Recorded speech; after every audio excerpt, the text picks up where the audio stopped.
ઈશ્વર શારદાસ દાય બધાયથી બારોટ ના થવા કંઠ કવિતા કુળમાં બધાયથી બારોટ ના થવા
સર્વે જ્ઞાતિ હિન્દુઓને વંદન। અમારે રાજકાટની ધરાવ પર મહાકાય કાર્ય થતું વંશાવળની વ્યક્તિ મુક્ત થતી સંસ્કૃતિને ઉજાગર કરવા માટે જયારે 4 સંસ્થાઓ મોટી મહેનત કરતી હોય ત્યારે આપણે પણ ફરજ બને છે કે આની અંદર યોગદાન આપી આપણા નવયુવાનોને જોડીએ એ મારી લાગણી છે। હવે અમારા દીકરાનો દીકરો છે એટલે 12 અભ્યાસ કરે છે પણ क्योंकि काली गली भाषा में थोड़ी कोई से छंद और छपाटा आप બધા શાંતિથી મેળવો એ ન લાગે યુવક ભાવ। મારું નામ યુવક સારો આને દોરિયા બાજરામાં આપણે કે બાપ છોટા બાપ દોરી ગામે રામા તિયા આગે બાપ છોટા તે ગાલ દસુ નામે નામ જારે મોટા આજ માન જાટા ફોટા જમીનદાર રામાયા દેખવાળા બોલ ગાળા મેર નામે પાર નામે રમે હોય રમે ગાળા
આનાથી પ્રમાણ વિશે આપણે શું જોઈએ બધા માણસ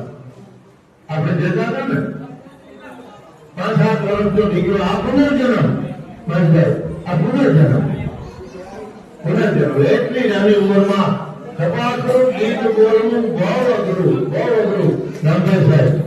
અને એમાં આજે આ પુનર્જન્મ અને આ ભાવ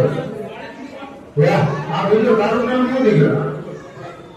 મારું નામ છે જાન સચિન ભાઈ હું ધોરણ 2 માં અભ્યાસ કરું છું મારી સ્કૂલનું નામ છે જાનનગર એકેડમી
આજના કાર્યક્રમના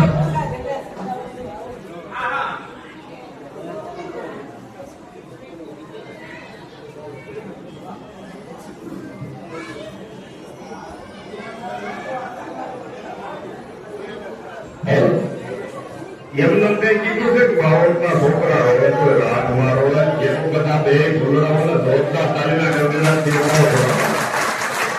अभी सादे दिल फसाने बहुत है अभी जिंदगी जीने के बहाने बहुत है अरे गेरों की दहलीज पर भिक्षुक मांगो यारो अपनी अभी भी अपने घर में खड़ाने बहुत है આ વડીલો પાસે હજી ઘણું શીખવા જેવું પડ્યું છે અને બાદશાહે કહેવાય કે આપણી પાસે આવા વડીલો છે બાકી આ ક્યાંય ટ્યુશન નથી રહેતા આની ક્યાંય સ્કૂલ નથી અને આ કોઈની પાસે ક્યાંય શીખવા મળતું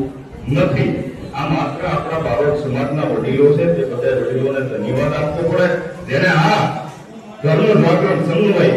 આ લિપિનું જે આપણને જ્ઞાન આપવા જઈ રહ્યા છે આપણને સમજણ આપવા જઈ રહ્યા છે હું તો એક નાનો કલાકાર છું અને જે કાંઈ શીખવો થયું તે આ મારે ગુલાબદાસ બાપુ ગુરુ તરીકે માનું છું એની પાસે ઘણું બધું શીખવા મળ્યું કારણ કે મારા બાપુ ગયા ને ત્યાર પછી જે કાંઈ મેં શીખ્યું છે ગુલાબદાસ બાપુ એને એક વખત જોરદાર તાલીના ગરગડાથી બોલાવો અને આપણા સમાજમાં કોઈ એવો વડીલો નથી જેને ફોન કરીને આપણી વાત કરવાને આપવામાં ધ્યાન નથી એ રાહ જોઈને બેઠા છે તમે કયા એનો નોંધ થયો કઈ એને ફોન કરો ત્યારે એની પાસે જાઓ એટલે તમને શીખવાડવા બેઠા છે વધારે સમય નથી લેવો બધાએ મારા જય માતાજી અને આ કાર્ય કર્યું તે બદલ બધાનો ખૂબ ખૂબ આભાર ધન્યવાદ જય માતા